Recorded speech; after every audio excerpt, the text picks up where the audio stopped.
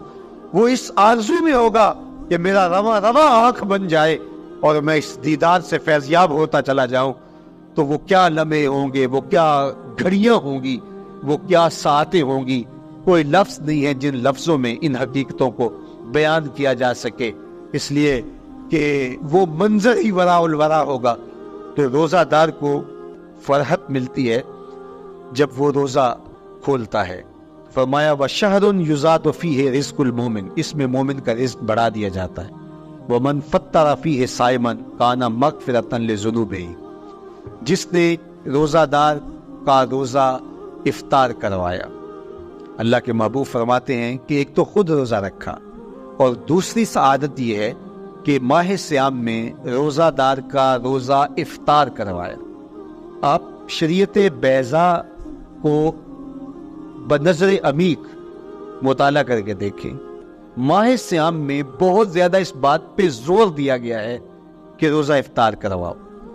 اپنے گھر میں بیٹھ کر کے روزہ افطار کر لینا یہ بھی سعادت مندی ہے، روزہ نصیب ہو جائے، لیکن اس بات پہ بہت زور دیا گیا ہے ماہ سیام میں کہ ایک ماحول پیدا ہو، لوگوں کو افطار کروائیں تاکہ تمام لوگوں تک اللہ تعالیٰ کی نعمتیں پہنچیں، اور لوگوں تک جو ہے وہ رمضان المبارک کی برکتیں پہنچیں۔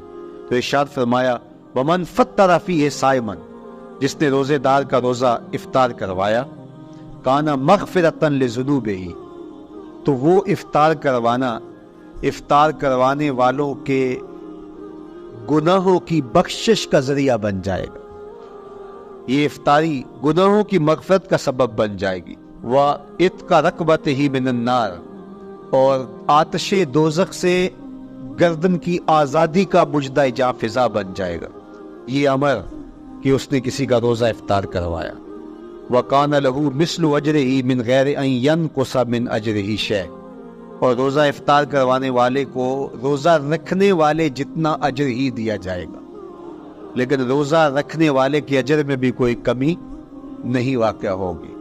جتنا اس نے سارے دن کی بھوک اور پیاس کاٹ کر کے تکلیف اٹھا کر کے روزہ رکھا، جس نے شام کو اس کو افطار کر دیا، اتنا ہی ثواب اس کو عطا کر دیا جائے گا، اس کا اجر کم کیے بغیر۔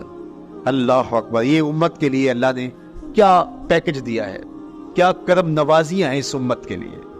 آقا کریم نے ارشاد فرمایا، ایک شخص صبح سے لے کے ظہر تک مزدوری کرتا ہے، اس کو 1 قیراط دیا جاتا ہے، اور ایک شخص ظہر سے لے کر عصر تک مزدوری کرتا ہے، اس کو بھی 1 قیراط دیا جاتا ہے، اور ایک عصر سے لے کر مغرب تک مزدوری کرتا ہے، اس کو 2 قیراط دیے جاتے ہیں۔ فرمایا پہلی مثال یہود کی ہے، دوسری مثال نصارہ کی ہے، اور تیسری مثال میری امت کی ہے۔ یہودیوں نے اور عیسائیوں نے اس پہ اعتراض کیا کہ ہمارا اجر کیوں تھوڑا ہے، تو میرے اور آپ کے آقا و مولا نے فرمایا تمہارا تھوڑا نہیں، ہمارا زیادہ ہے۔ آج کل اگر 1000 روپیہ مزدوری چلتی ہو مزدور کی، تو کوئی شخص صبح سے شام تک ایک شخص سے مزدوری کروائے اور 1000 روپیہ دے دے، اور دوپہر کو اڈے سے جا کے ایک مزدور اور لے آئے، شام کو اس کو بھی 1000 روپیہ دے آئے، اور ایک شخص کو عصر کے وقت لائے اس کو 2000 روپیہ دے دے، تو 1000 والا کہے کہ میرے سے زیادتی ہوئی ہے، تو اس سے زیادتی تو نہیں ہوئی، اسے تو پوری مزدوری دی گئی، اب اس پہ مہربانی ہوئی ہے، اس پہ رحمت ہوئی ہے۔ تو کہا یہود اور نصارہ کی یہ مثال ہے، ایک صبح سے ظہر تک مزدوری کرے اس کو 1 قیراط، ایک ظہر سے عصر تک مزدوری کرے اس کو بھی 1 قیراط، اور تیسرا بہت تھوڑا وقت عصر سے مغرب تک مزدوری کرے اس کو 2 قیراط۔ کہا یہ امت محمدیہ علی صاحب الصلوات کو دیا گیا نور ہے۔ تو ایک شخص نے سویر سے لے کر شام تک روزہ رکھا، بھوک کاٹی، پیاس کاٹی، سخت شدت کی گرمی سہی، اور ایک شخص نے شام کے وقت اس کو روزہ افطار کروا دیا۔ اور سنو حضور علیہ الصلوۃ والسلام کا فرمان، جب حضور نے فرمایا کہ اس کو پورا اجر ملے گا پہلے کے اجر کو کم کیے بغیر، تو صحابہ کا تو دل تڑپنے لگا کہ یہ کتنی بڑی بات ہے۔ آپ جانتے ہیں کہ یہ زمانہ ایسی معاشی خوشحالیوں کا نہیں تھا، لوگوں کے پاس تو نان شبینہ بھی میسر نہیں ہوتا تھا، تو صحابہ نے جو سوال کیا، قالوا یا رسول اللہ صلی اللہ علیہ وسلم، انہوں نے کہا اے اللہ کے پیارے رسول صلی اللہ علیہ وسلم، لیسا کلنا یجد ما یفطر الصائم، ہم میں سے تو ہر بندہ یہ طاقت نہیں رکھتا کہ روزہ دار کو روزہ افطار کروا دے، تو یہ اتنی بڑی سعادت، تو یہ تو پھر اہل زر ہی یہ سعادت حاصل کر پاتے ہیں، ہمارے جیسے لوگ تو پھر جو مال و دولت نہیں رکھتے تو وہ تو پھر یہ سعادت نہیں حاصل کر پائیں گے۔